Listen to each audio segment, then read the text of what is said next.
times happen. So we are glad to have Ronen give the second talk of a series of 3 on the Chen breakthrough on the slicing problem. And I remind you that the last one will be on Tuesday at 10:30. Next Tuesday, not this one. Thanks. Okay, thanks, Avi. Let me jump right into it. So in the previous talk, I basically gave a background to the problem. I'm in this recap, whoever missed the first one, I'm going to say what the problem is again, so you will just have much less motivation, but we'll quickly repeat what the problem is. And we're going to have 2 more talks, this one and next week. In this one, basically, most of the talk will be to introduce the concept of stochastic localization, which is some kind of an extension to the more classical localization that was used in the original KLS paper. So we'll introduce this and kind of learn how to play with it, what it's good for.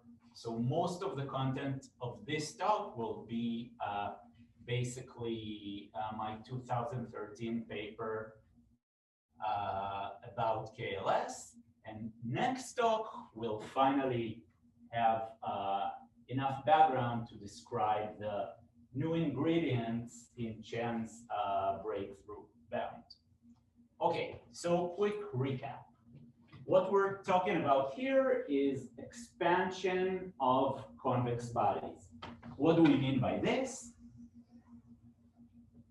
So very analogously to what happens in graphs, take a convex body K and try to minimize the way to cut it to 2 parts of roughly equal mass or exactly equal mass. So try to find some set T in Rm such that the volume of K intersection T is, let's say, exactly 1/2 of the volume of K. So cut it exactly into 2.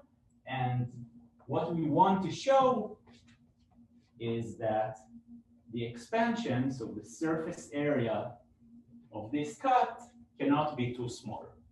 Okay, so this is the very general thing we're doing. And for a more formal recap, we fix a convex body, which just means a compact and convex set with non-empty interior. So we can define a uniform measure on such bodies. And we denote psi of k, the expansion constant of k, to be just the infimum over all subsets of Rn, such that the relative measure of this subset to k is exactly 1/2. We discussed last time that it doesn't really need to be 1/2. It kind of only needs to be bounded between 0 and 1.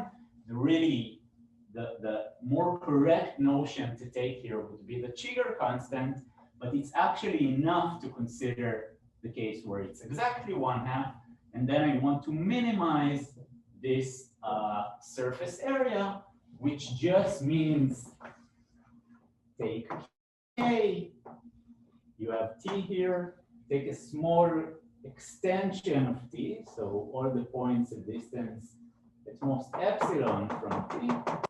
Then here you have this small thingy here, and then just look at the volume divided by epsilon. This is the notion of expansion that makes sense. And then what we want to say is roughly that every convex set has good expansion properties.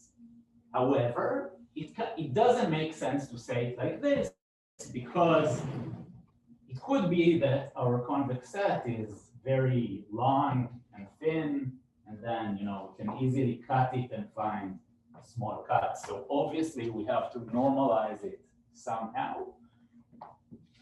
The way that makes sense to normalize it is to consider this quantity, which is psi k lin, so this stands for linear, we want to look for convex bodies K such that all the linear cuts, all the cuts with half spaces are not too small.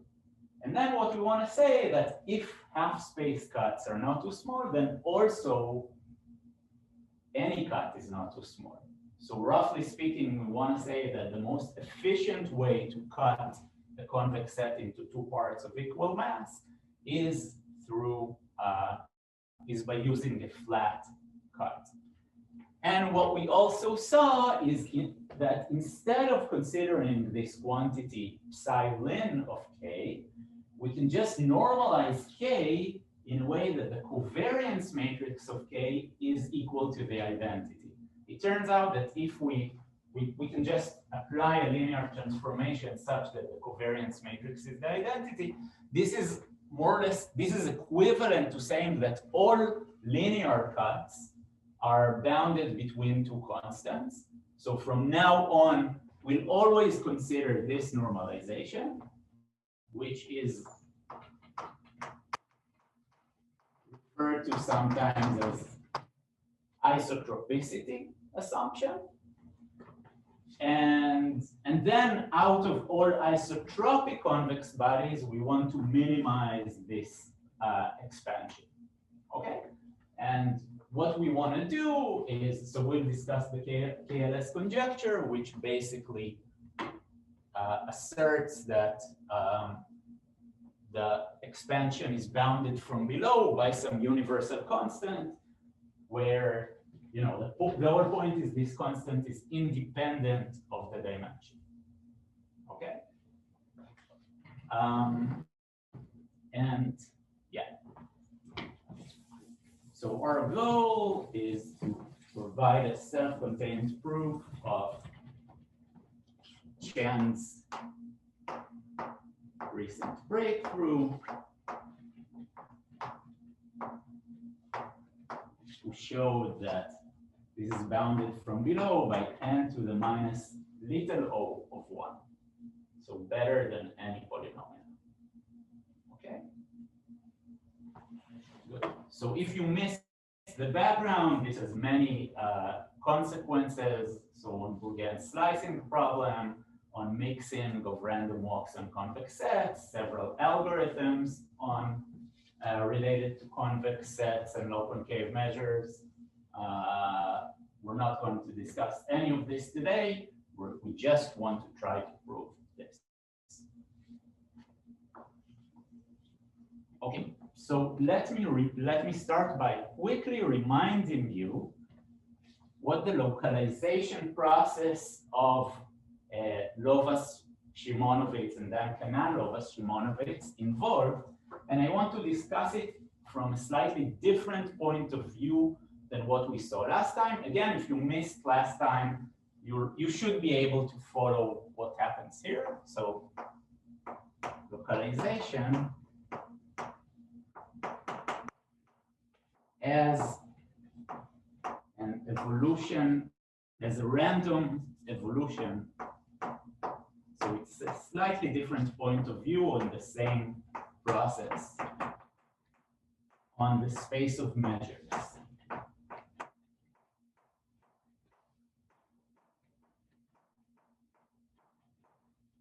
So what was this localization process? If you remember, we started with a convex body and we kept cutting it into halves via hyperplane cuts. I want to look at it from a slightly different point of view. I want to look at this as an evolution of measures in the following way. So let's start with the measure mu0, which is just the uniform measure on some convex body K. And we're also going to fix this subset T from above. And what we're going to do is the following. So we're going to construct a random sequence of measures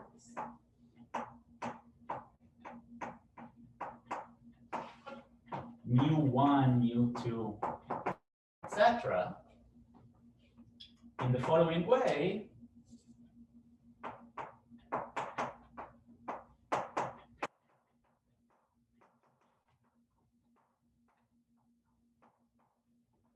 So given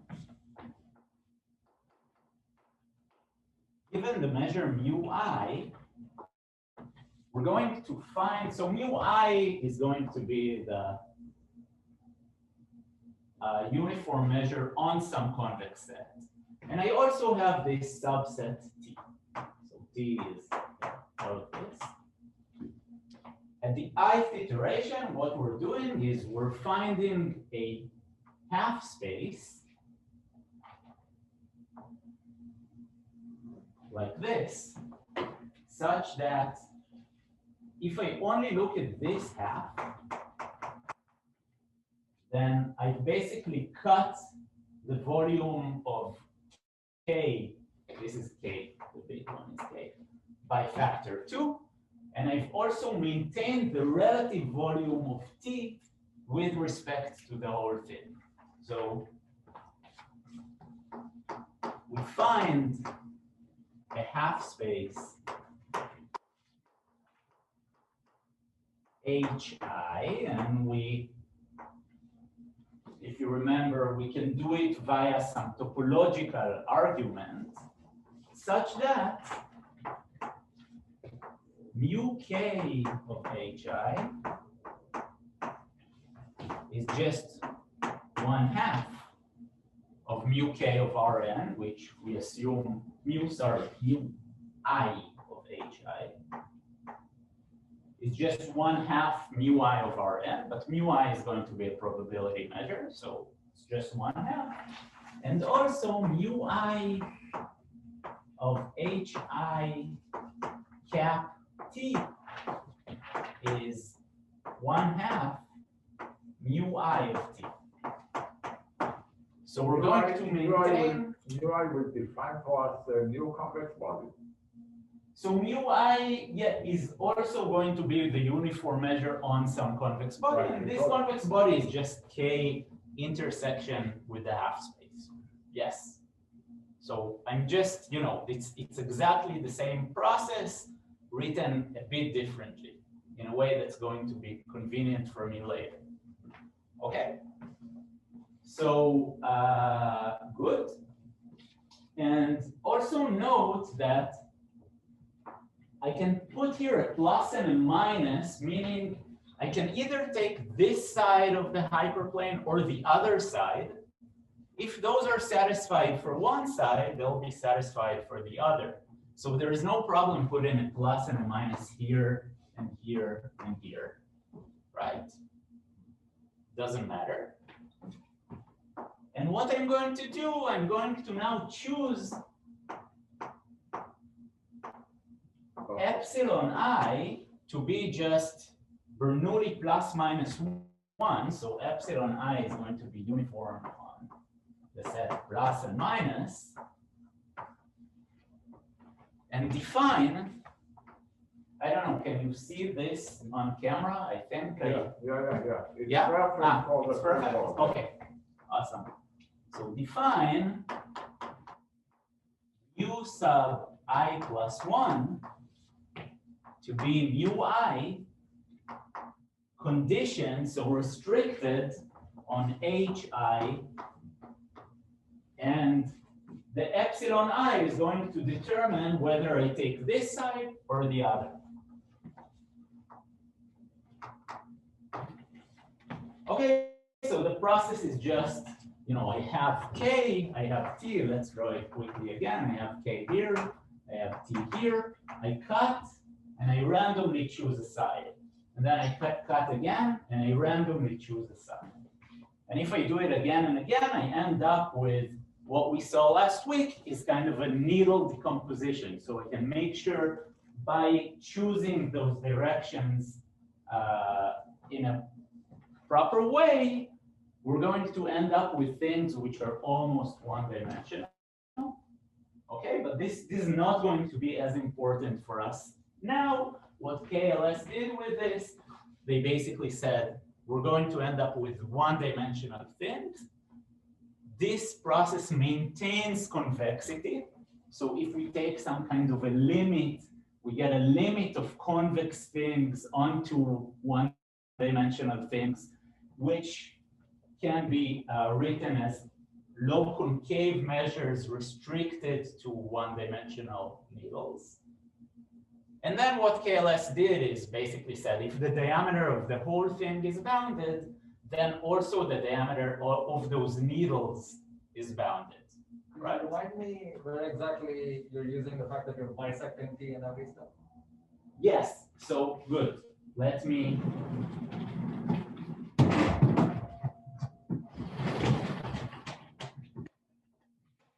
Yeah. So let me quickly summarize what the properties of this process are going to be, which properties are going to be important for us and how. So we end up with a decomposition, what we call needle decomposition. Mu is equal to the integral, or mu k, the integral of some mu sub theta d, some abstract measure on, this index set. Those mu sub theta are going to be, these one-dimensional needles. In a way that, so the important properties are, one, we preserve convexity. That's maybe the most important thing. We started off with a convex thing, and we end up with needles that have some convexity on them. Two, we control, or we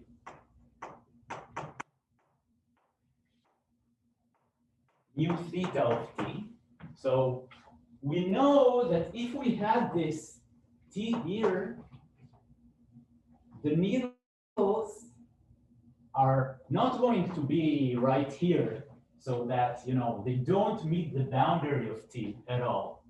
On each needle, the proportional measure of t was the same as on the original thing, which means that if you have good expansion properties on each of these needles, then the relative measure of the boundary of t on the needle is going to be big, given that you have some Chigger inequality on the needle. Of course, if I do some arbitrary needle decomposition such that most of the needles don't even see the boundary of t, they're all either completely inside t or completely outside t, then we did nothing. The needles are the limiting measures. So yes, you have the choices of epsilon i's will eventually give you like a continuous labeling, and then of all the needles. So the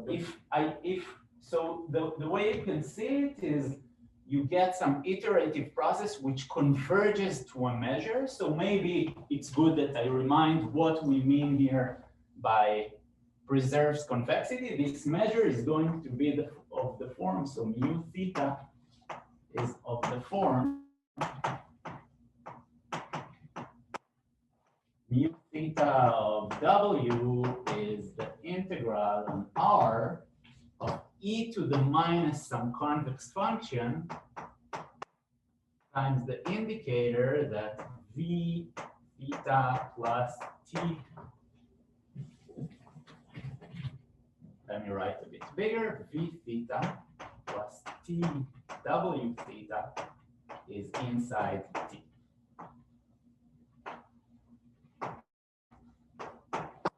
So I converge to measures that have this form. So by needles, I just mean this is really a one-dimensional thing and with a convex potential. Okay.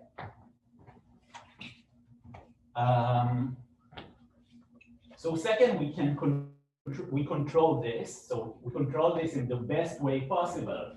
So this is really going to be equal to mu k of t. I just don't change this ratio at all. And the third important property is, well, we converge to simpler stuff. It's already written here, but we end up with measures which are one-dimensional, so we can definitely say something about them. I mean, not definitely, but it turns out we can say something about them.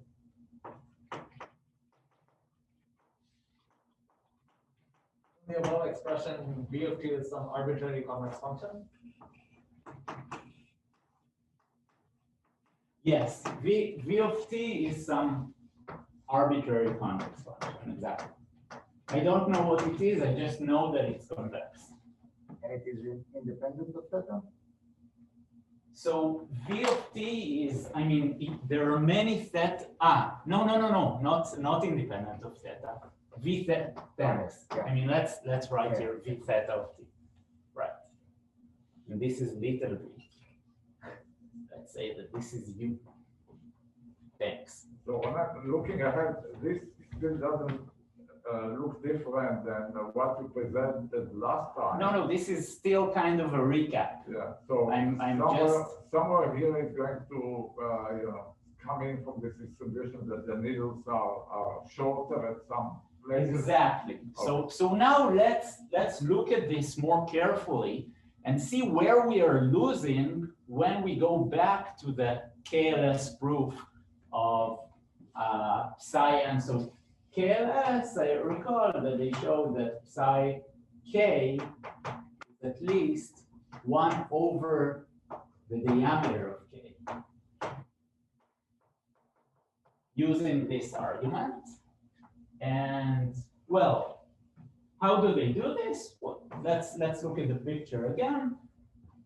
You take k and you start doing the needle decomposition. You end up with some decomposition into log concave one-dimensional needles. The only thing we know about them is they cannot be too long. The diameter of each needle is at most the diameter of k. But let us look for a second at the example, the simplest example perhaps, where k is the Euclidean ball.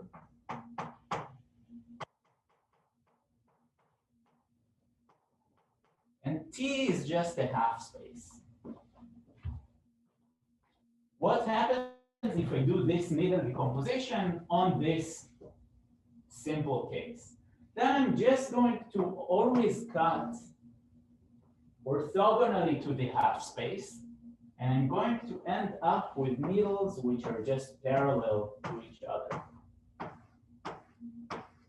It's not very hard to see that this is more or less what's going to happen. And then if we look at the lengths of these needles, sure, some of them will have length. So suppose that the ball is isotropic. This more or less says that its radius is like root n. The uniform measure on a ball of radius root n has covariance matrix more or less identity. Some of the needles will be as long as the diameter of the ball. But by concentration of measure, it's not hard to see that most of the needles are going to be here and here. Most of the needles are going to be much, much smaller, right? Because if we cut the ball from this side, we'll see that, most of the measure is close to the periphery, right?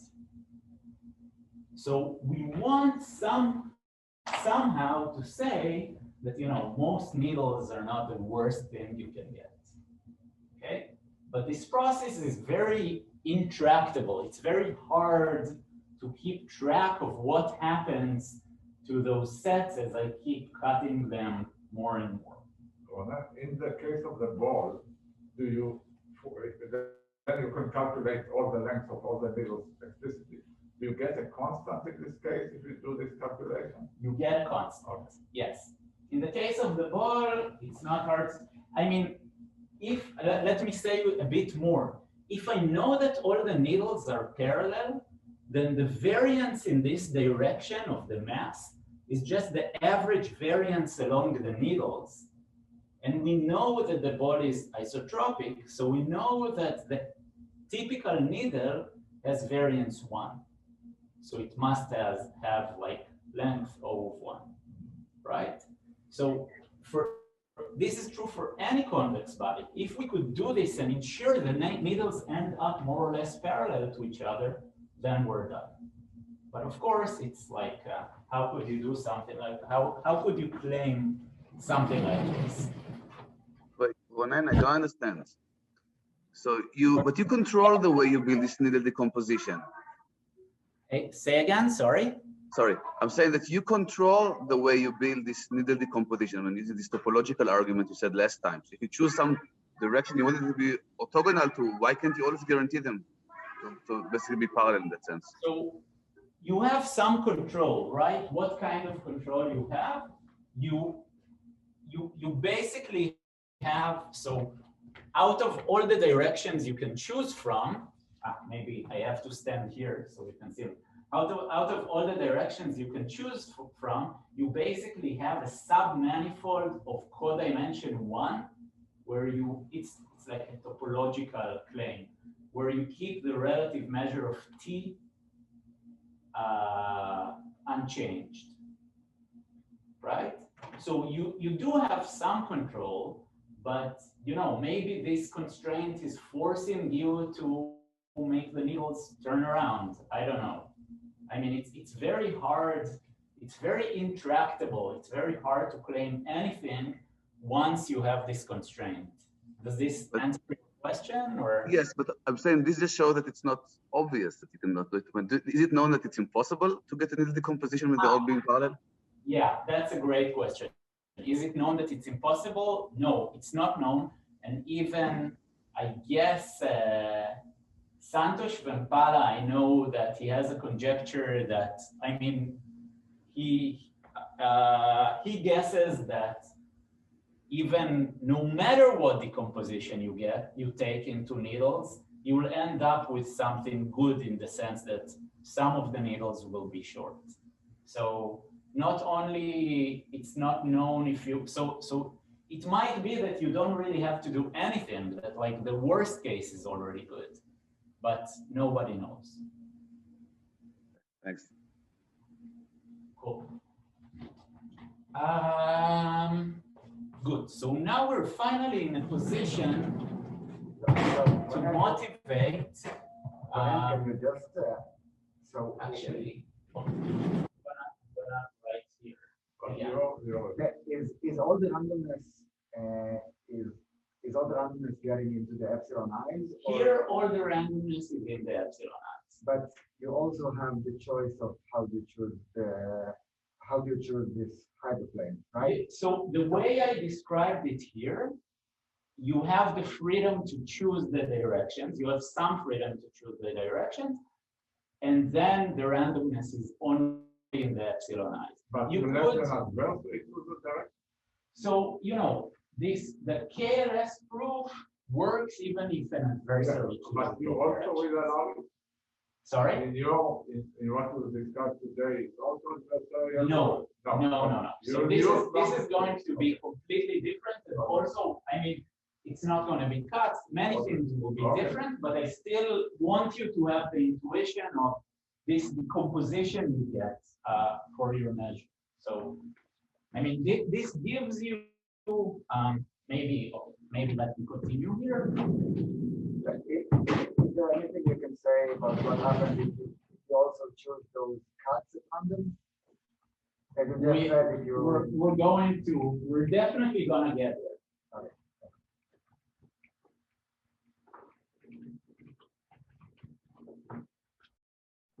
But one thing I want you to notice is that, so this iterative scheme gives you a decomposition. This gives a decomposition of the measure.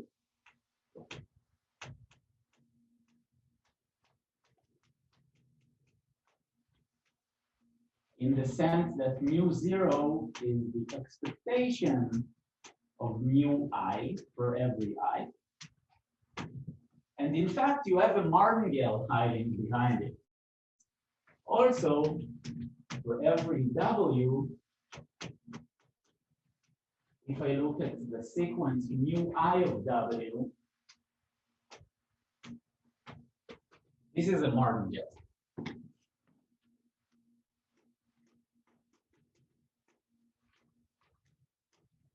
So this is some decomposition which is trying to balance between several things. It's trying to keep the proportional measure of T unchanged.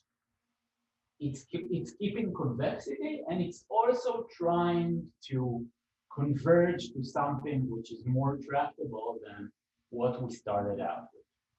So now let me introduce several conceptual steps towards this construction of stochastic localization.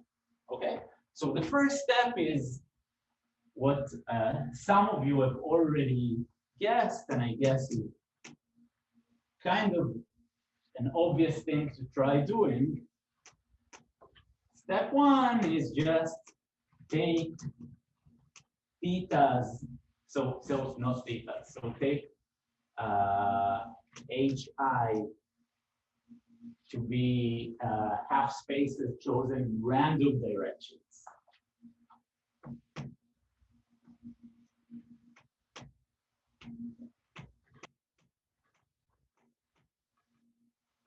X dot, I already used theta, so what will I use? Wi minus bi bigger or equal to 0, where Wi are going to be uniform in the sphere, and bi are going to be chosen such that I cut the voiding into half and half. Okay. So this is not going to be useful for us. I think many people tried to do that because it's kind of, you know, an pretty obvious thing to try. But one thing we should notice that there's one fact which is actually very useful, or seems to that it should be useful about taking the process like this. So if this is K and this is T, when I do these cuts via random directions, I don't know anymore that this works. I don't know anymore that I'm keeping the proportional measure of T fixed. But if we look at this quantity here as a function of this direction of the cut, as a function of Wi, we're going to get a Lipschitz function on the sphere, which means that if you know a little bit about concentration of measure, it means that this thing is not going to be exactly 1/2, but it's actually going to be very close to 1/2. So those measures are going to behave like some martingale whose, you know, the variances of the increments are pretty small. So by concentration of measure, we would be able to control how this is changing.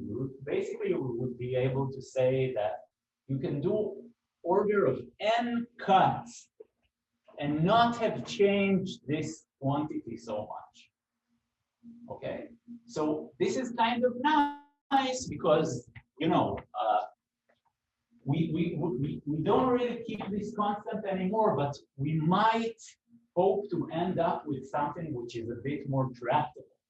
We're now cutting with random cuts, as we all said. This should be nice for us. When we're doing this, we forget about T. We only care about K. In the construction of the process, we don't have T anymore at all. And we might hope that whatever convex body K you start out with, you do these random cuts, in uniformly distributed directions, maybe after order of n cuts, you always end up with something nice. But there is no reason then that if you pick random direction, the what you end up with after n steps may be around the original one. Right. So there is no, yeah. So the point that you're trying to make, Avi, is that when you do this, why would you end up with a one-dimensional thing? So we don't expect to end up with a one-dimensional thing anymore, but we do expect maybe to end up with a friendly thing. So maybe if you start with any convex body, you get to a convex body, which is in no sense one-dimensional. Of course, you don't see it anymore here. But maybe it looks like a Euclidean ball. Maybe it looks like some other convex body for which we can already say something. Okay, so this is kind of the idea behind step one. However, it's very hard to analyze this process. Sorry, I may have missed it, but are the BIs also random, or are you choosing it to bisect? No, the BIs are chosen such that BIs chosen so that this holds. This holds. Let's call this A.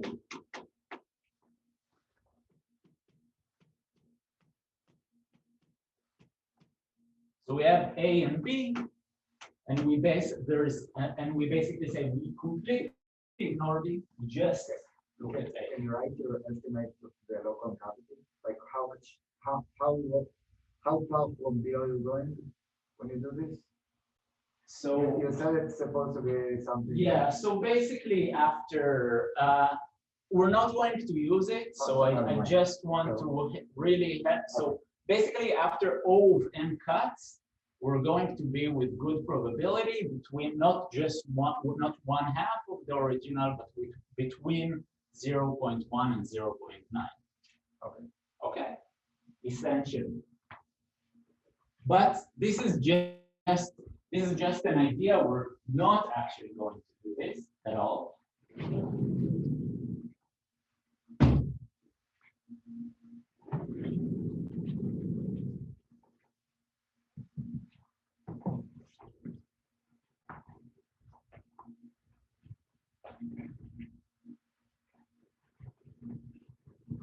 So let's go to the second idea, but before going to the second idea, we're going to make a small detour. And in this detour, we're actually going to take the conjecture and strengthen it a little bit. So what we're going to do is pass from the space of convex bodies, or replace the space of convex bodies by the space of so-called low concave measures.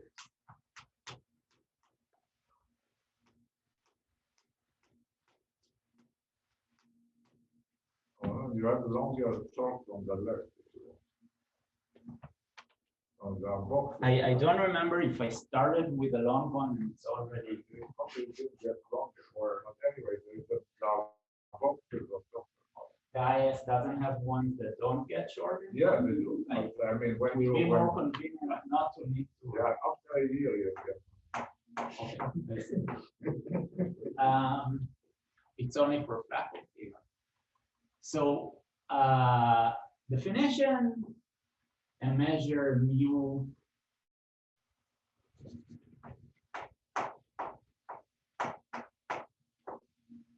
on Rn is log k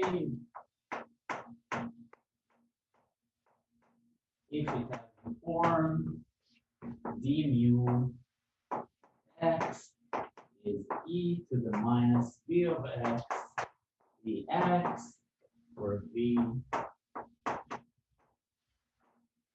is a convex function, and usually we're considering convex functions which can also take the value infinity. And when they can take the value infinity, then this class also includes indicators of convex bodies. Okay? I mean, if this confuses you, then forget about the infinity. You can approximate indicators of convex, but it doesn't matter so much.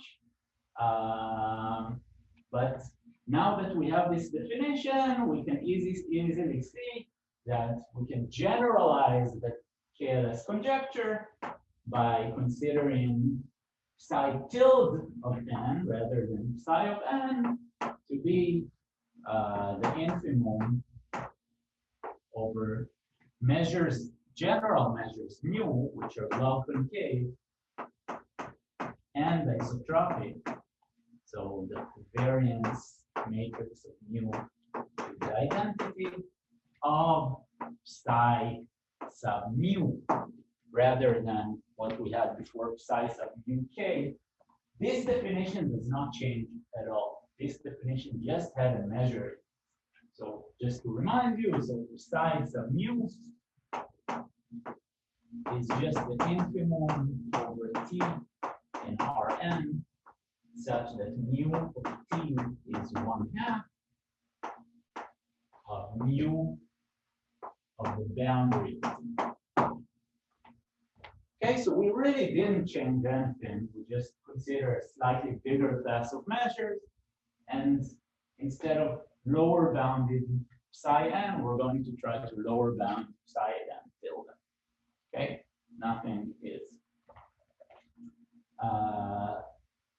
changed, and it's not so hard actually to show that psi n or psi n tilde are the same up to constants.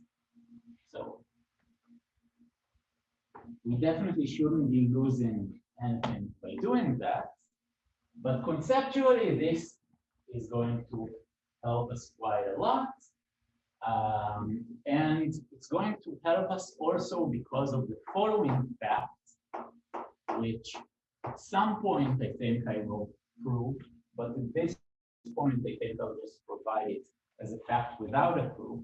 So if you're not only low concave, but strongly low concave, in the sense that the Hessian of this V is bounded from below, then the measure is super nice. You have all the types of concentration you can dream of. And this has many different proofs. So here's a fact.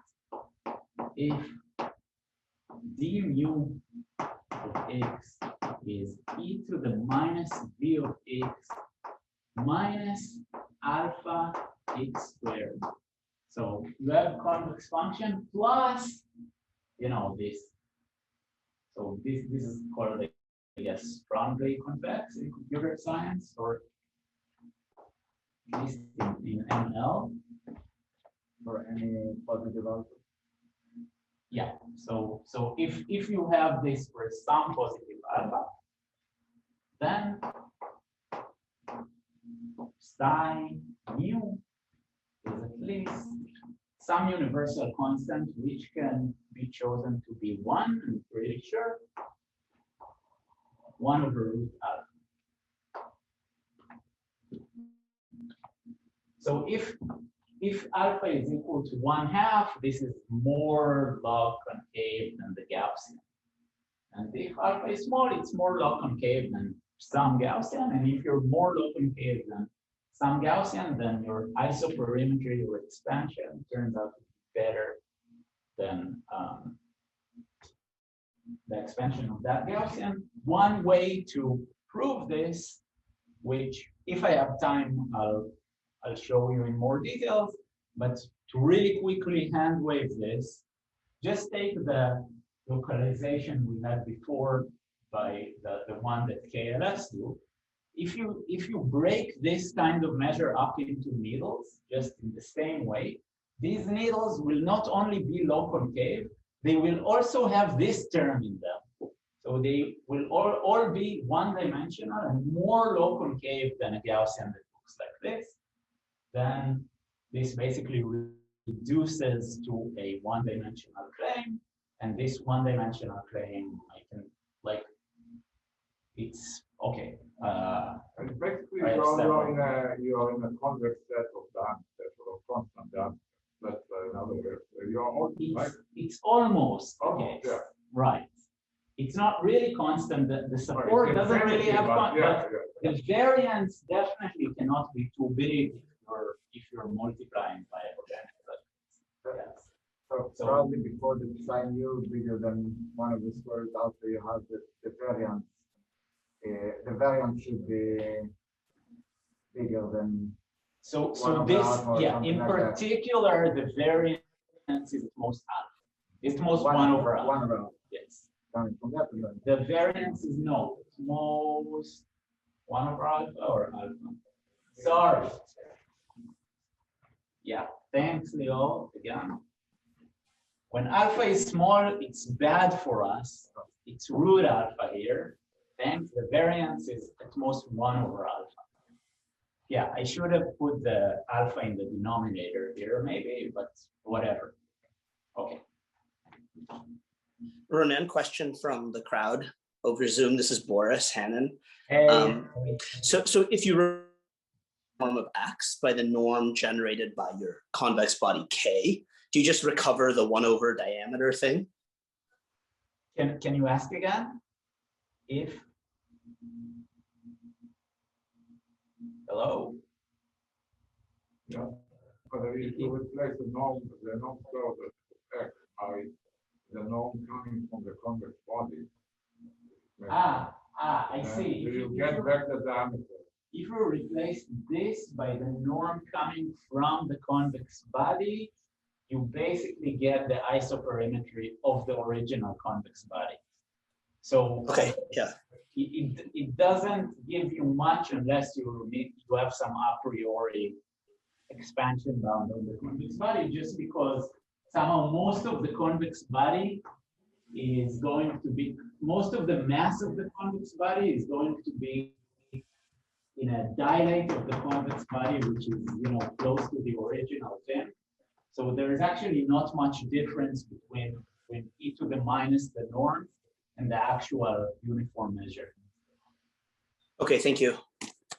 And then I also have a question.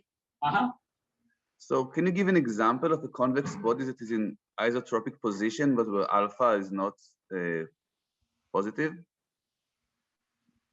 So alpha, if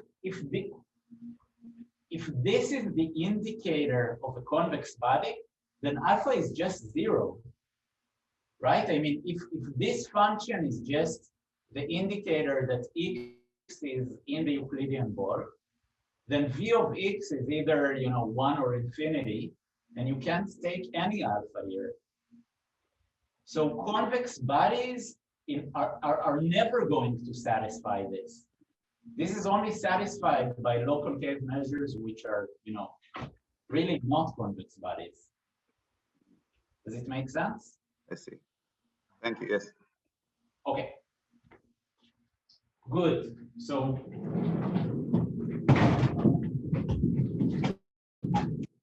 now that we did this detour, we can finally get to the second conceptual step towards a different localization process. So step 2. One question on the same vein. So when you say the number of steps it would take for the sphere to after a few decomposition steps, the number of steps it would take to become like that, would you say that would be much less than certain other bodies? The number of steps that it takes to become like that. So the localization we had, you never become like that, because you always just multiply by step functions. If you multiply by step functions, you never add convexity. No, I guess in the stochastic localization. Yeah. So first, maybe let me get to that, and then okay. So good. So having that in mind, maybe we want to do some localization such that you don't get geometrically smaller, but you get in some sense analytically smaller, in a way that this might be satisfied after a while. Okay, so step 2 is basically saying take the geometric type of localization, forget about it, and replace it by something more analytic. Okay, so if I have a convex band, multiplying it by the indicator of the half space preserves convexity. What else preserves convexity? Any ideas? What can I do to a, so now we're looking at low concave measures. What kind of, easy operations of low concave measures preserve low concavity? You can multiply it by another low concave. Multiplying by another low concave. And what's the simplest thing we might? You solve the problem, right? So actually, what we're going to do is multiply by linear functions. Okay. So linear functions are low concave, and that's okay. That's going to be the only thing we can multiply by that both preserves convexity and also gives you some martingale. I already erased where I wrote that the process you get is a martingale, but there is only one way to do a martingale process of measures that preserves low concavity. It will have to be somehow, the coefficient will need to be somehow bounded, right? You cannot have, Yes. But this is the hypothetical one. So what we're going to do is now we're not going to have bodies, we're going to have densities. And let's consider this idea of, suppose we have some density at time at the iteration I, fi. I'm going to define fi plus 1 of x to be fi of x. And I'm going to multiply this by a linear function. I'm going to take some random direction again, ui uniform on the sphere. And I'm going to fix some little epsilon. And I'm going to multiply by a linear function, which is usually close to 1, but up to epsilon.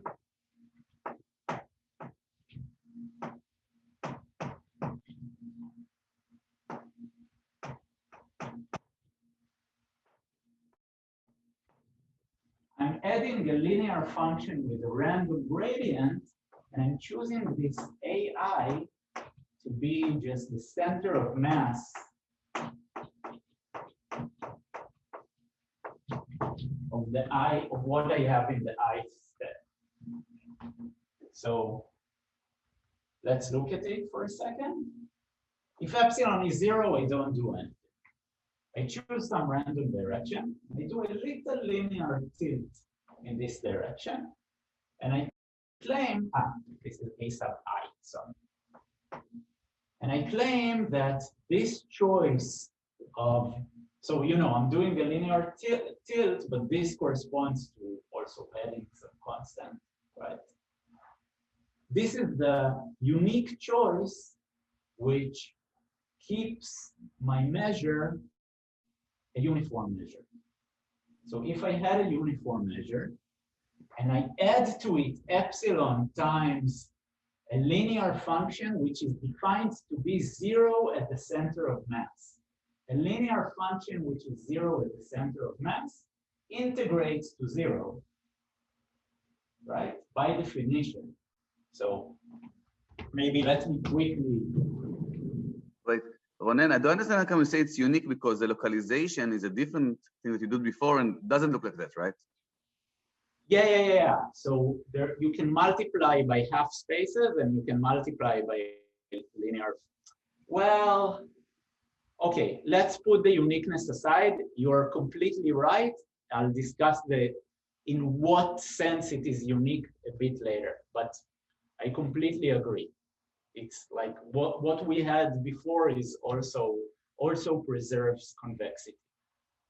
I guess it's the unique thing that can be made infinitesimal and preserves convexity. Okay, I'll get back to it, but good point. So let's just quickly point out that the integral of a plus, just suppose fi was a probability measure, If I integrate this, I get the integral of fi of x dx plus epsilon times the integral of x. Let's break this into two things. X fi of x dx minus ai, which is again the integral of x fi of x dx. And both of these things I'm going to multiply by ui. Right? I did nothing. This is 0. I just get that this is equal to this. This one, this choice is just the choice that preserves the total measure.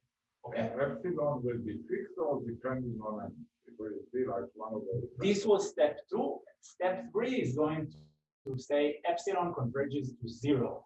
And then this thing becomes continuous time stochastic differential equation. Okay, this is going to be needed to discretize it for some reason. The right scale would be some function of n. Or you really wanted to convert to 0. I really wanted to converge to 0. Yeah. So here's maybe if you want to extract one idea from why this is good, then here it is. I'm going to keep this fact here.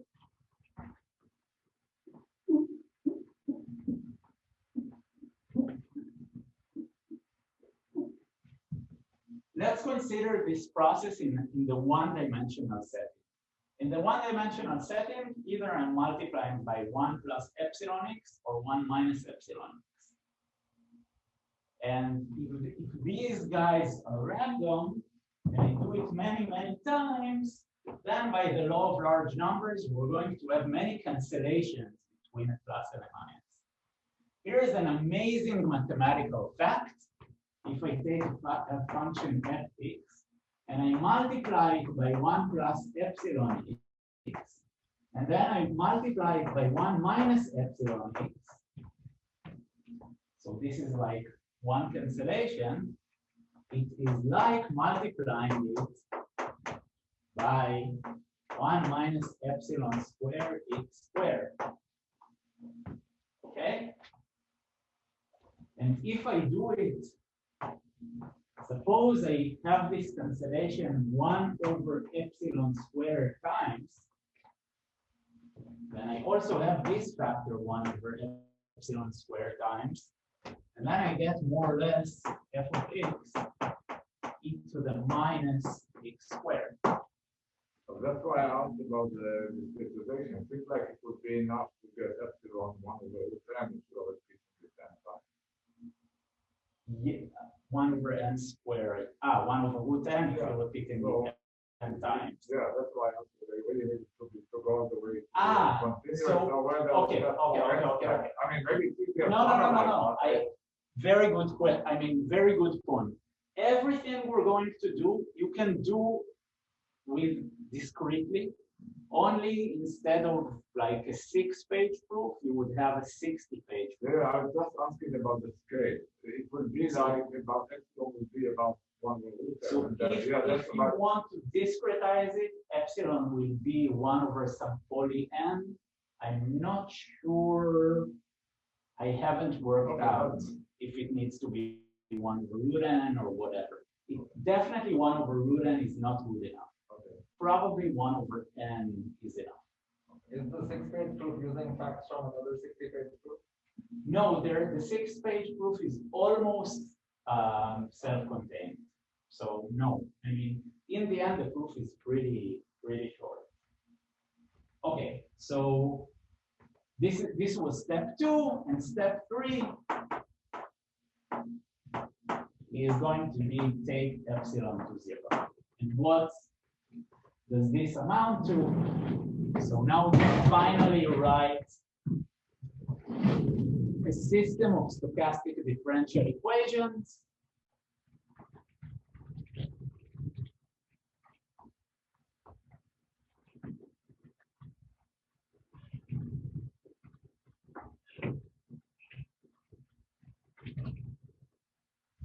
So step 3.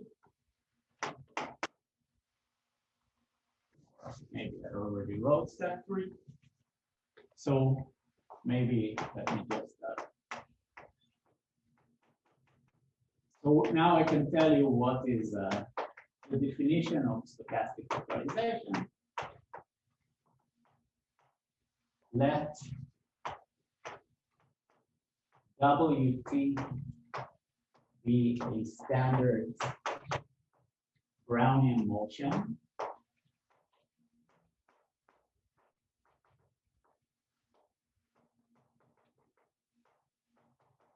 in Rn. Mu will be any measure, but it's going to be the low concave measure we care about.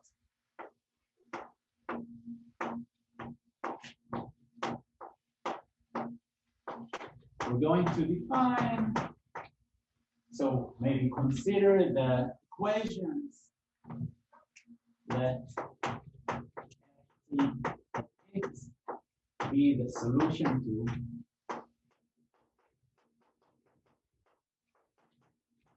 the following equations. So for all X, we have F0 of X is just equal to 1, and D, I promise I'm going to explain very carefully what I'm writing it now.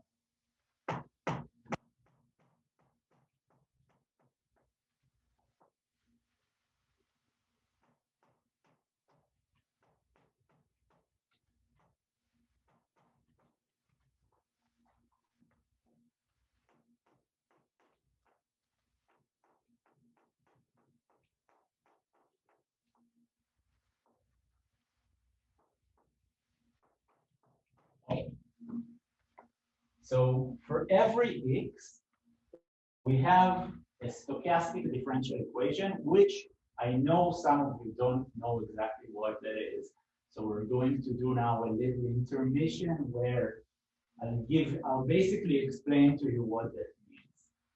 X is the vector in Rn. X is for any X in Rn, yes. For any X in Rn, I'm going to define a density. So maybe let me also write that we're going to define mu t of X. D mu t of X is just ft X d mu of X. So so remember in the localization used by Kls, we started with a measure and we considered this iterative process, which is the random evolution of measures. In HT, we get a new measure. Also here, we have this continuous process, which is an evolution of measures. We start with mu0, since f0 is just 1, mu0 is just mu. And this ft is going to be just the density of mu t with respect to mu. What do we do when we pass from t to t plus dt? So d of ft is like, this is like f at t plus dt minus f at time t. So this is just the infinitesimal increment. Well, it's just take f and multiply it by a linear function. It's exactly, unfortunately, I erased what was written on for the little f above, but it's exactly the same thing. Okay? So this is just, there's nothing new here. I'm just, it's almost, I'm verbatim writing what we wrote before, only in the language of infinitesimal physics. Okay, and this AT is just the center of mass. Okay. Ronen, are you going to explain why you choose? To me, it's completely unclear why you get standard Brownian motion. Before you had a uniform direction and some epsilon, but you could potentially have many choices for epsilon. Right. So what is a standard Brownian motion? So BWT. So good. So actually, I'm going to get to it right now, because what we'll do right now is we'll put this equation aside, and I'll explain to you exactly what this means for those of you who don't know what stochastic differential equations are, and then I think you'll see that it's exactly the same thing. A standard Brownian motion is just the increment of the standard Brownian motion is just a little Gaussian, and a little Gaussian is almost like a uniform thing on the sphere. But is WT the Tth increment or the Tth step? Like the dWt is the increment. Okay, so let me. This is really the, I know that if you've never seen SDEs before, it's not even an SDE, it's an infinite system of SDEs. For every X, we have a different stochastic differential equation, right? So I guess one might need a few minutes to get used to it, but let me try to really carefully, explain what this thing is saying.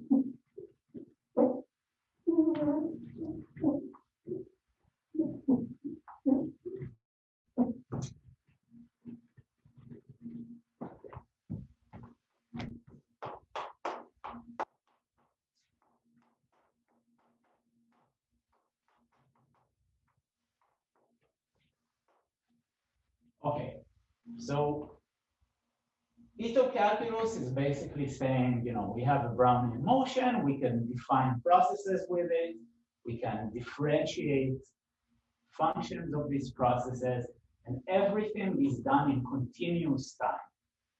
We're going to forget about continuous time because it will take us too long.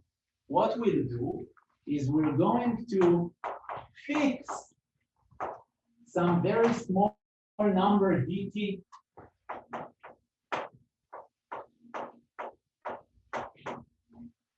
So dt is just going to be an actual time increment for us.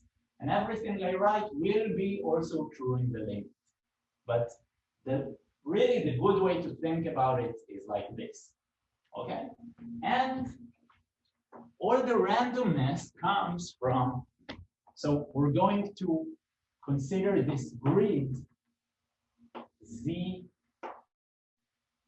times dt. So, all the multiples of dt, those are the only times we will care about. Okay, so now we have location.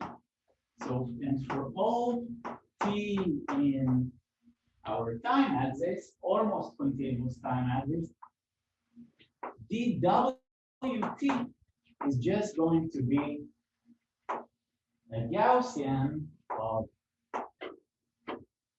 variance or covariance dt times identity. So those dWt's are just IID Gaussian jumps. So this is really essentially the ballpark of Kannan-Lovasz. Yeah, you can think about it as only we don't have a run, we're not using it for, yes. This one is, it's essentially the whole walk in Rn. Yeah, definitely.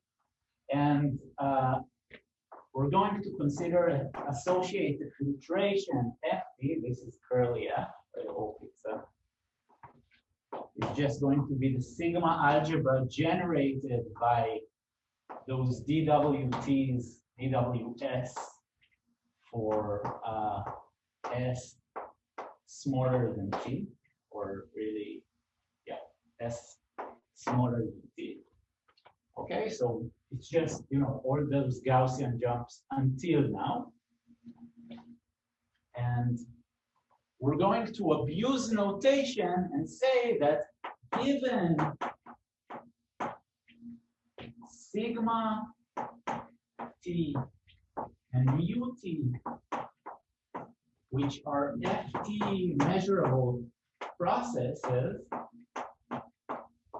so given two processes which only depend on these Gaussian jumps up to time t,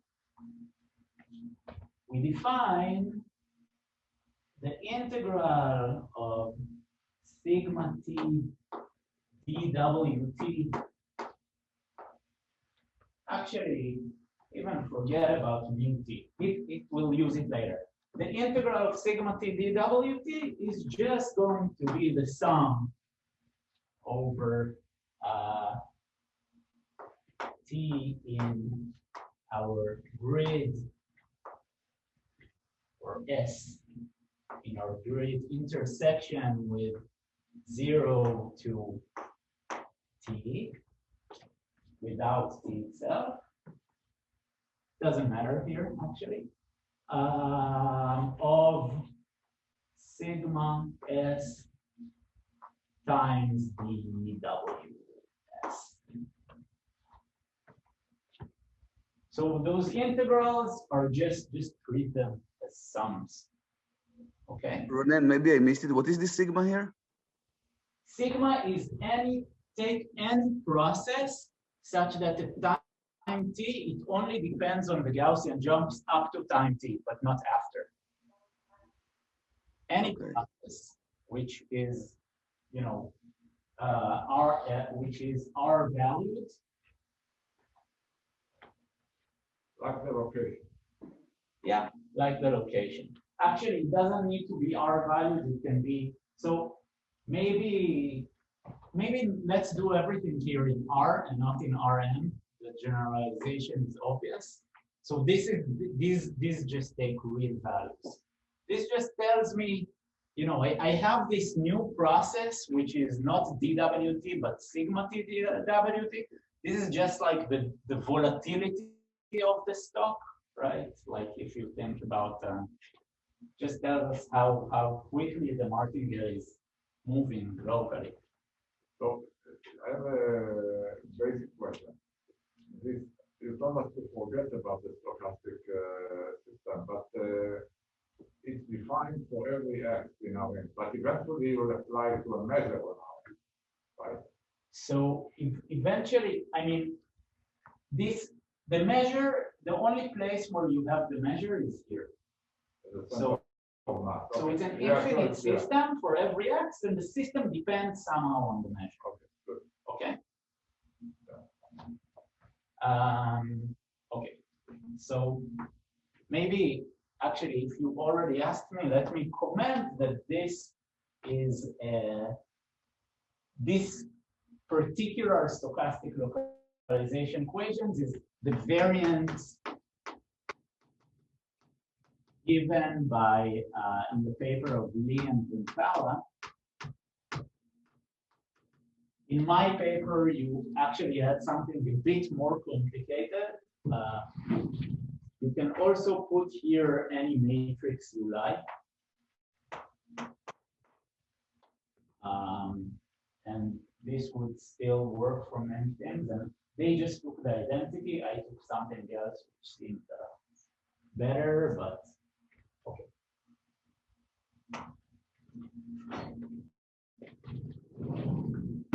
Okay, so so now we know. So now we have those. We know what we mean by stochastic integration, and let's define Wt as just the integral between 0 and t of dws. So now we also have the Brownian motion, which is just, you know, the partial sums of these Gaussian jumps, and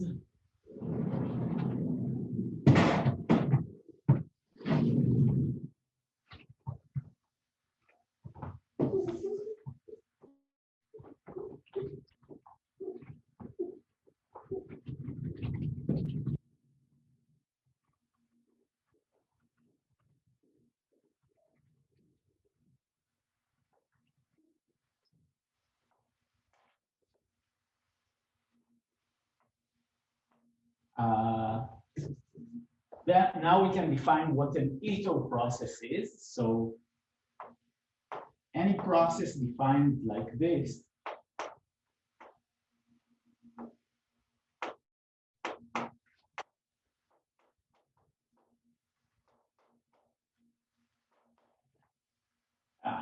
S.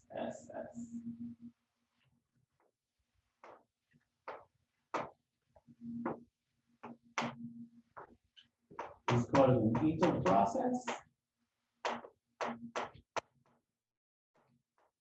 So an Nato process just has a term like this, which is, it's not hard to see, this is always a martingale because I'm adding up martingale jumps, but it also has those what's called a drift term, which are, you know, given that I'm at time t, there is no randomness here. I know where this is going to. So you can think of, again, stocks in the market. They have like the local volatility, and this is maybe like an interest rate or something. And wait, Ronen, are you assuming something about this mu s? I don't understand this formulation, or there could be anything. it could be anything. The point is, again, that it's measurable with respect to the past. I know mu at time t if I know all the increments up to time t, not including the increment from time t to time, you know, t plus dt. Okay, so this is not the same mu as before, it's a different mu. You're right. Yeah, it's like, it was a very bad choice of, yeah, okay, just forgive me for that. Yeah. Okay, Sorry. It was confusing me. Yeah. Sorry. Maybe let me change that. What will I call it? N. Welcome.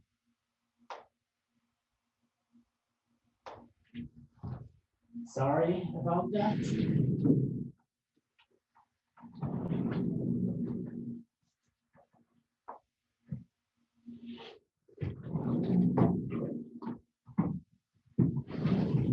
So this is called an Nato process, and we're just going to define dxt as xt plus dt minus xt, so that it's consistent with, you know, wt and dwt. And once we do that, we can also define Nato processes from other Nato processes by, you know, doing integration. I mean, I can say now that yt is the integral of, you know, sigma tilde s dxs.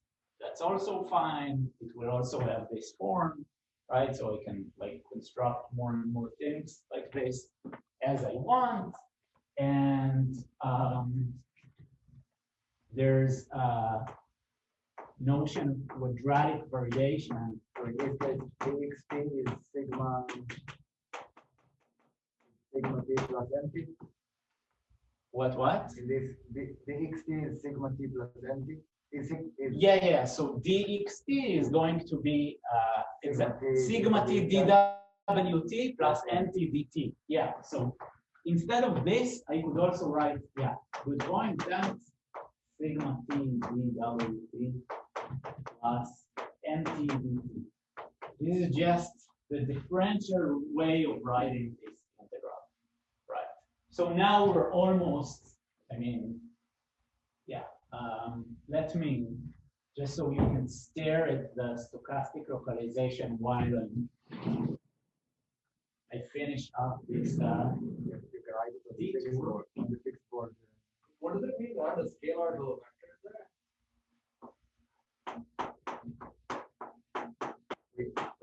Everything now is scalar because we just do it for albums, but everything is, you can extend into.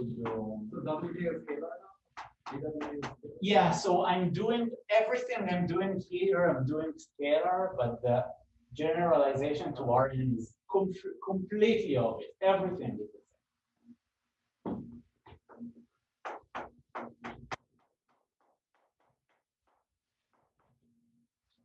Okay, this is you know, so maybe now you can at least like more formally understand what's written here. What's a quadratic variation? So given that xt looks like this, we just say that x with those square brackets time t is just defined to be the integral between 0 and t of sigma s squared ds. So this is kind of like measuring how much the martingale part is moving. Okay, note that for the Brownian motion, the quadratic variation of time t is just equal to t by definition. So that one that we're going to has no drift, right? Right. There's no drift term here. Very good point. This is like a martingale. Yeah.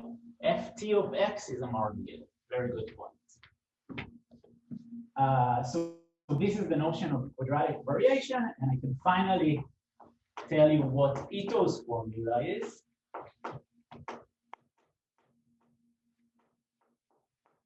Ito's lemma, given function f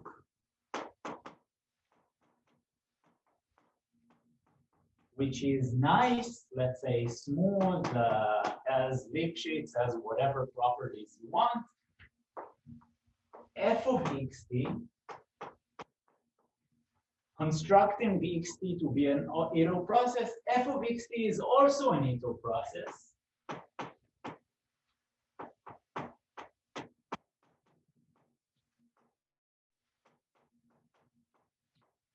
And we even have a formula to calculate df of xt. So what is df? How much f of xt changes infinitesimally? So this is going to be, so you know, if I change xt a bit, how much f of xt changes? Yeah, I mean, what could you do? You could, there is the chain rule, so it's f prime at xt dxt. This is just, you know, the Taylor expansion around, you know, in the end, we want to have this little o of dt, right? dt was like a number going to 0, and we want to have little o of dt. But it's not enough just to take this term. Why? Because this guy is not size dt, it's size square root of dt, right? dwt was a Gaussian jump of variance dt, so the standard deviation is root dt. So, you know, if you want to summarize the Ito calculus or Ito's formula in one line, it's just, the whole point is you need to take another derivative. So you need this thing called the Ito term, which is f double prime xt. And then you want to know how long the f double prime is the symmetric term. It doesn't care about this NSDS because this is size dt. This is the only thing that is size, you know, root dt. And really what you want to put here is that it's the square of the sigma, which I'm going to write it like this. It's d, the quadratic variation at time t. I mean, it's just the second derivative times how quickly the martingale part of the process is moving. So this is Ito's formula. It just tells us I have some Ito's process. I plug it into a function and get another Ito process. If I know that the first one satisfies some SDE, what's the SDE satisfied by the second one? That's the end of the Ito intermission. So now you're kind of supposed to, I mean, we haven't used Ito's formula yet. But hopefully now at least you can kind of make out what these equations mean. Okay? So ft will be our ft. So f of t in the formula will be the f of t in the. yes, exactly. So and for every x, I have a different Ito process. And f sub t is the x. Yeah. Thanks. So I have a question. So you said that this DFT for us doesn't have a drift, but it seems like doesn't the AT give you a drift? No, So it coupled to the no matter what, so this thing is basically the sigma t. This is like the xt, as Avi said, and this thing is, you know, is essentially like, okay, maybe no, maybe let me say it like this. This entire thing is like the sigma t. This is the thing that I multiply by dwt, right? Oh, I see. And Okay, thanks. it's like something times dwt. There is no dt here. If there's no dt in the equation, it means there is no drift. There is only a martingale thing going on. Of course, like maybe a point I should make is that inside the definition of sigma t, I use ft itself, which is fine. I didn't say I cannot use it. So, you know, it would maybe make a bit less sense to write this equation in integral form, even though, of course, we could take the integral on both sides. But it makes more sense to think about it in the differential form, right, rather than the integral form, just because the right-hand side also has ft in it. So, okay, so now let's check some basic properties of this process.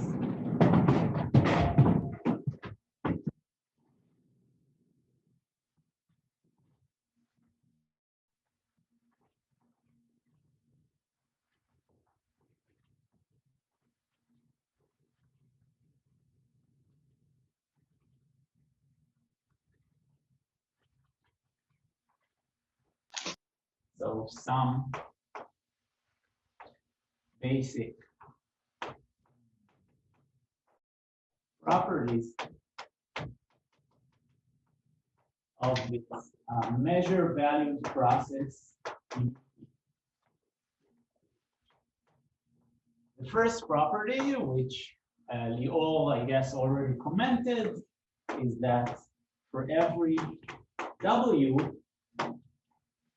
if I look at mu t of W, Wait a minute, you don't have any mu on the top, right? So I forgot to, I mean, I wrote it before, but I erased it. I defined d mu t to be just ft d mu. So I think of ft as change of measure. And I guess I also didn't write here that f0 is 1. And you started with the measure with some non-concave measure mu, right? Yeah, I fixed some low concave measure mu, and okay, maybe let me write the equations again. I guess I'll never erase this part anymore. So fix mu on Rn. Wt is a Brownian motion. Solve the equations for every x, f0 x is 1, and dft x is ft x. I want to write a bit bigger. Maybe let me dft x is ft x minus 18 dwt, where at is the integral x mu dx, and mu t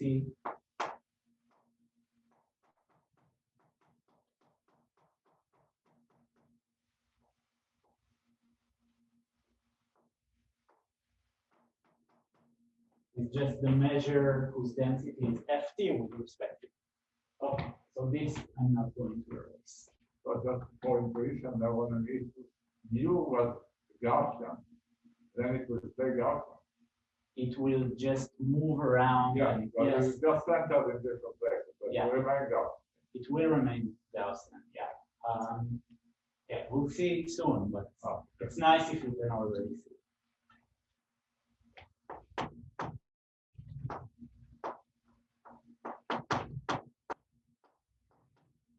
Okay, so this is obvious. It's just by definition, mu t of w is the integral ft x on w mu of dx. And if I take d of this, it's like taking d of this, and I can put the d inside, and dft is just a martingale increment. Okay, so this is really by definition. Really, I mean, for every x, the density is a martingale. Okay, I mean, this is just by definition of these equations. This is the first basic property, which recall we had this property in the localization used in KLS, right? So this property we still have. Second property is, I want to say that these are even measures. So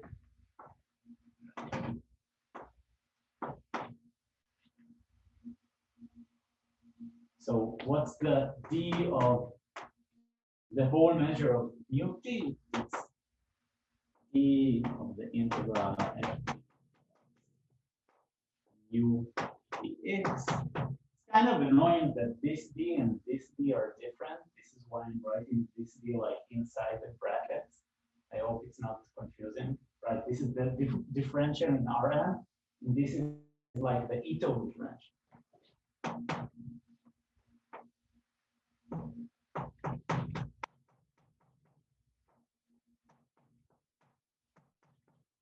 I just put the d inside, and now I'm going to use the definition. I'm just going to use this equation. What I get is the integral ft and then x minus at dwt mu dx, and I can open this, and the point is the integral of ft times x times mu dx. If I only take the x term here, I get at.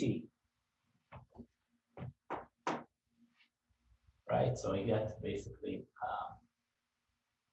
80 dwt minus 80 minus, so this 80 comes from the definition of 80. This 80 is this 80 times the integral of ut. Right, this 80 is just it's kind of ft and mu of dx, so it's just ut and again dwt.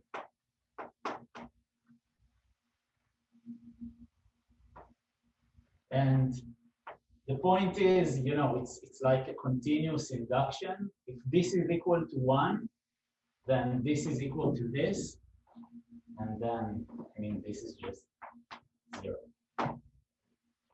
So we started off with the probability measure. We're going to be, so mu t is a probability measure.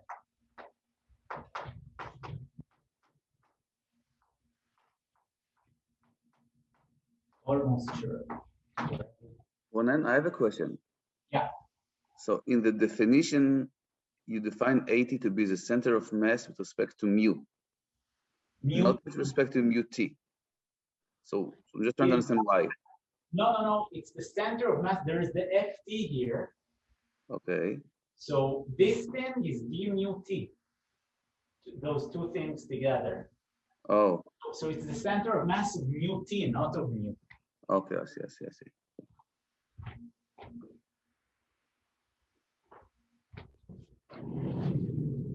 Okay, and now maybe the property which is kind of the punchline of what this is good for, which is recall that 1 minus epsilon x, 1 plus epsilon x is 1 minus epsilon square x squared.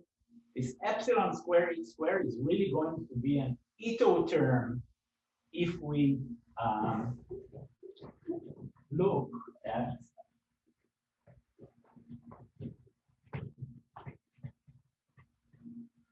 so let's slowly apply Ito's formula on log of ft. So ft for every x, ft of x is an Ito process. Log is a nice function. So log of ft of x is also an Ito process. Let's calculate its differential. What's the first derivative of log? It's 1 over x.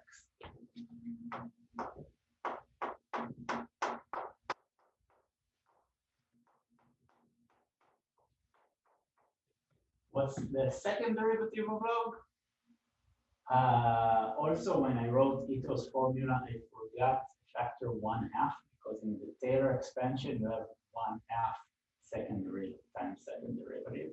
Sorry for that. What's the second derivative of log? Minus 1 over x squared. So I get minus 1/2 ft x squared d, and here the quadratic variation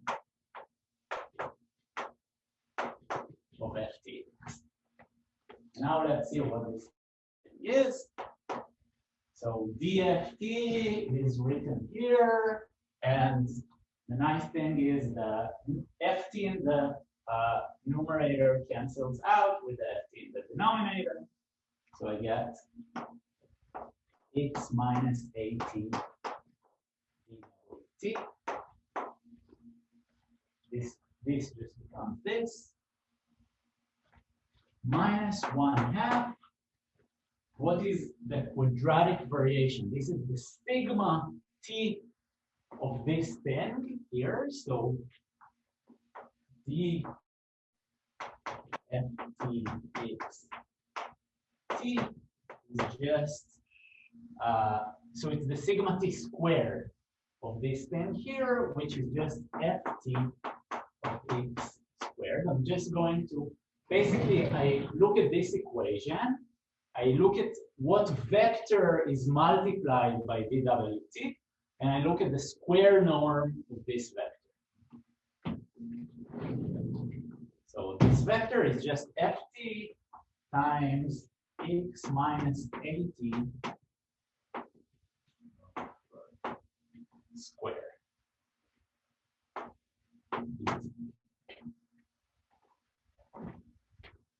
So this ft square is going to cancel out with this ft square, and I just get here x minus t squared. So what you see here is this very nice Gaussian term that, you know, this is inside the log, in the exponent, it's in the log. So, you know, you have a linear term and you have a quadratic term. All in all, you're just taking the measure and multiplying it by some Gaussian. And the point is that as time moves forward, you're adding more and more curvature to your measure. You're increasing this alpha from the lemma that we wrote before. So given this calculation, you have that ft of x is always of the form x minus, so I'm just integrating this thing. I don't care so much what I get. I always get a linear term, x dot some vector ut, which is, you know, the integral of this thing. Then there's also a linear term coming out of this thing, minus 1/2 t x squared. Plus a constant term, yes, plus c. So the point is there exists some Ito process ut and some Ito process ct such that at time t the density always has this form. Okay. Which means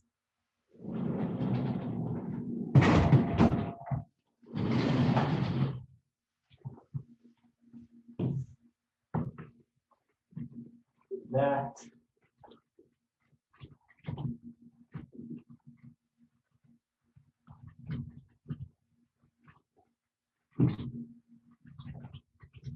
so using the fact we wrote above, using fact about strongly low concave measures,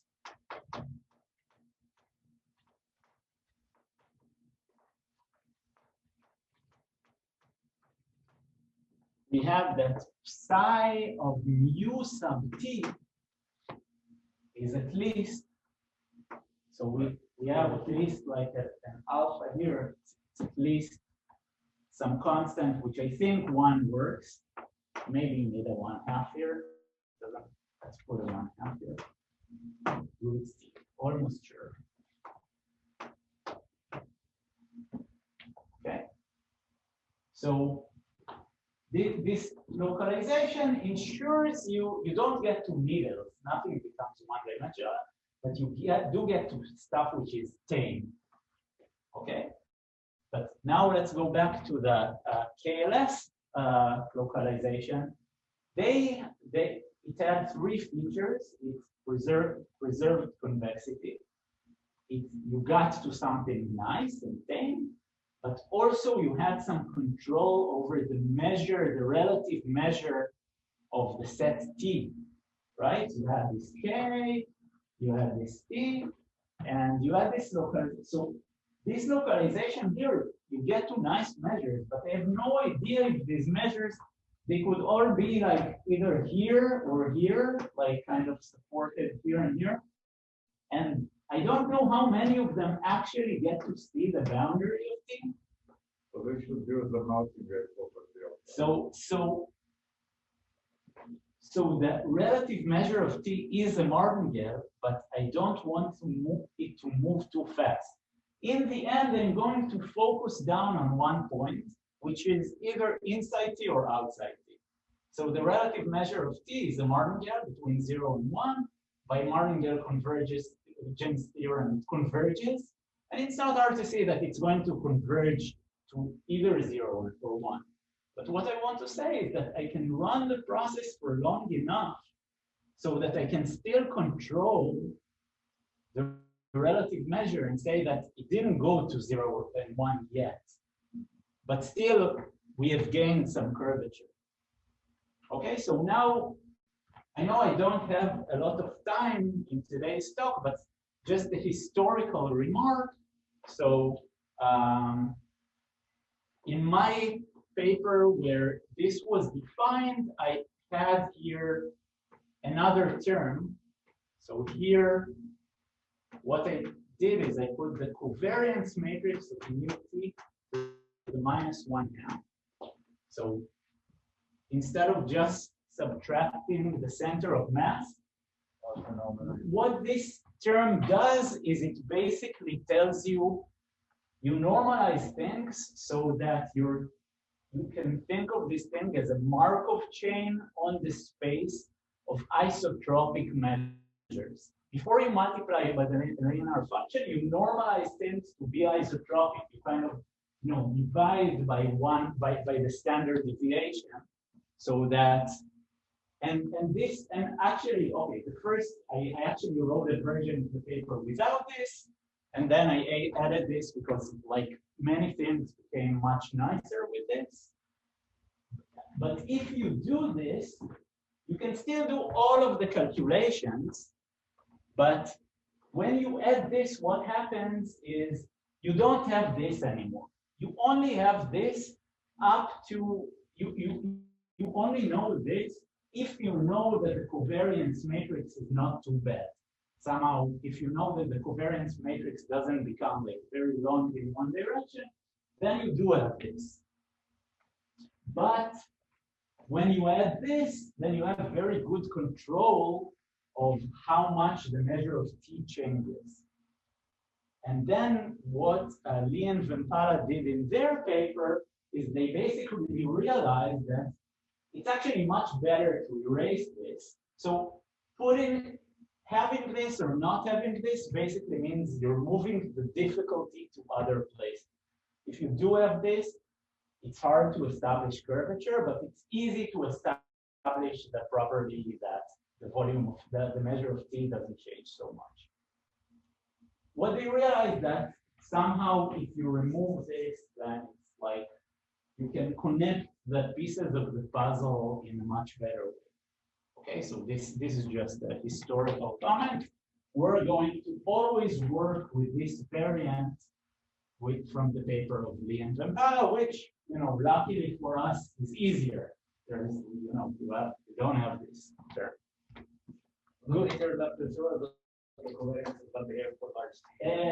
So now all that's left is the following. Just to be understand. So what's going to happen now is that we on one side the time works for our favor in the sense of the curvature, but the time works against our favor in the sense of exactly. In the sense of how well we get the measure of T, and we want to find the sweet spot where everything is good. That's exactly what's happening. So maybe just to repeat what you said, let's define M of T to be the integral, just to be mu T of the set T. Recall that this is a martingale. It's a martingale that's between 0 and 1. Time goes against us in the sense that as we move time forward, this martingale is going to get closer to 0 and 1. It started out from 1/2. We want to keep it near 1/2. We don't want it to go to 0 and 1. But time goes in our favor because if we wait long enough, we know that we gain this curvature. And the whole game is going to be to balance between these two. Yes, great. And I guess can I take some 5 minutes? Yeah, sure. So maybe I'll just get to place where. So now the point is we can calculate everything with Ito calculus. What is d of mt? It's d of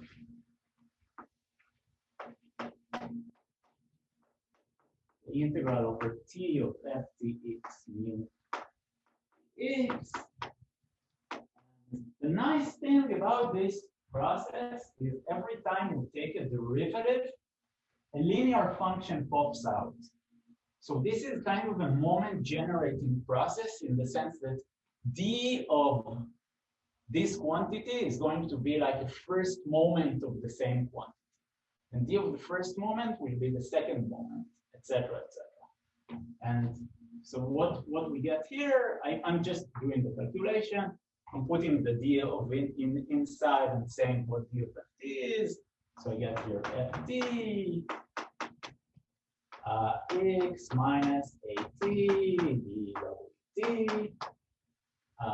mu dx integral over t, which is just equal to the integral over t of x mu of dx, mu t of dx, dot dwt. I didn't do anything. So the first one is not 18 now because the integral is only Sorry. There's x minus 18. Yeah. So what I get, this is like the center of mass of t with respect to the measure normalized, so that the center of mass of the whole thing is at 0. And therefore, so this is a covariant. Not exactly. So d, the quadratic variation of empty is just the length of this vector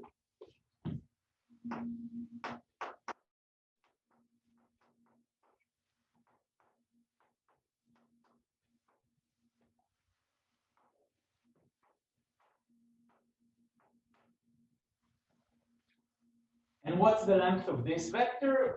Basically, what do we have here? Mu t is a low concave measure. We have the set t. It's a first moment, so we can think of mu t as a low concave measure whose center of mass is at at, and we want the relative center of mass of, sorry, there is t here, of the set t to the center of mass of mu t. Now here is a very simple fact, so which, I mean, it's really like a one-dimensional fact. I'll just state it. If mu is log concave for every set t, we have that maybe low concave and centered, and the center of mass of t with respect to mu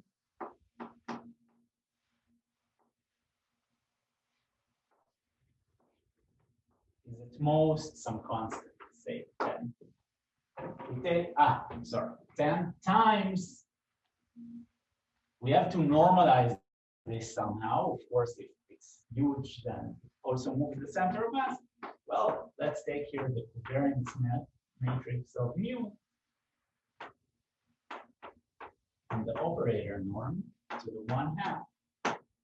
This basically means if the measure is isotropic, I can, centers of masses of sets can only be like constant away. It's pretty easy to show this. I don't have, obviously don't have time to do it right now. But given this fact and the calculation we had here, we know that basically this is bounded. I mean, this is, exactly this thing. This is bounded by some constant times the operator norm, the covariance matrix of mu t to the 1. Without 1/2 because we took a square. So let me just recap to see where we are. We know that, okay, let me just write one equation before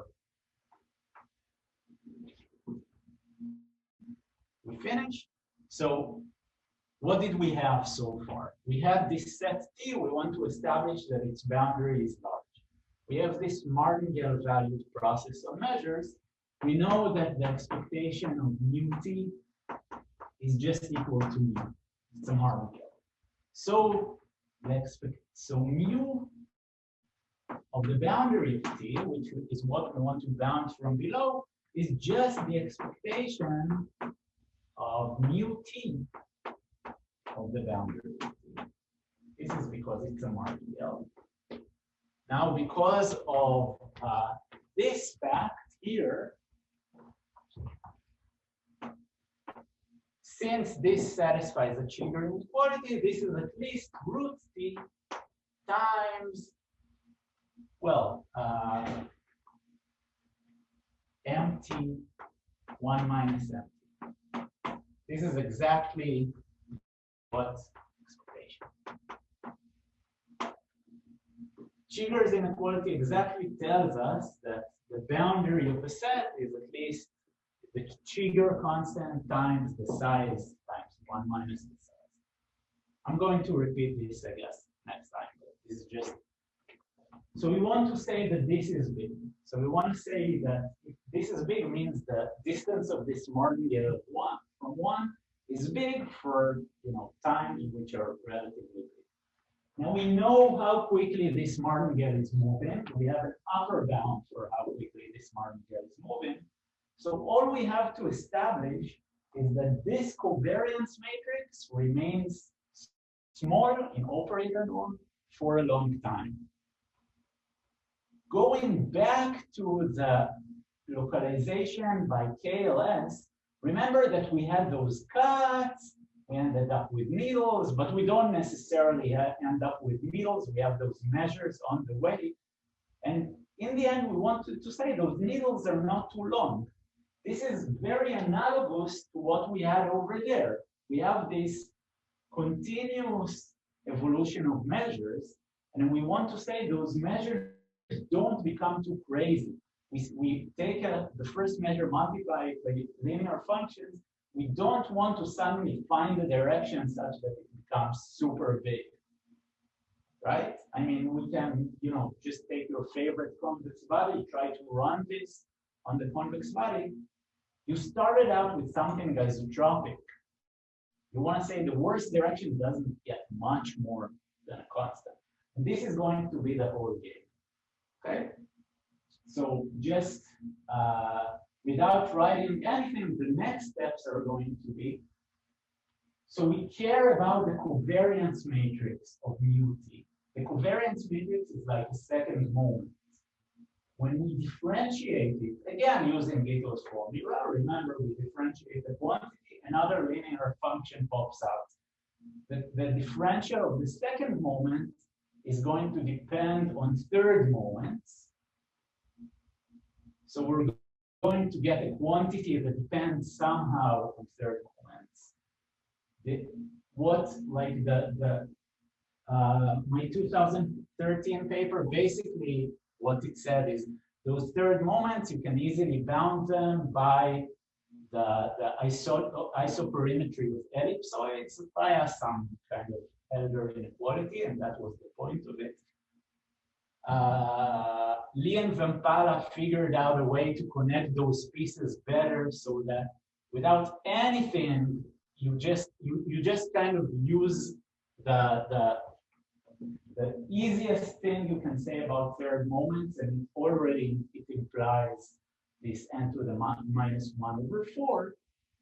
And what Chen did is basically realized that there's like a feedback loop that if you have an a priori bound for the Poincare constant, it gives you, or for expansion, it gives you a non-trivial thing about third moments that if you use this correctly, you get an even better thing, better estimate for the Poincare constant. So this is what we're going to do next time, and then we really need to dive much more into technical details. But yeah, I hope at least you got the intuition for what we're trying to do. All right.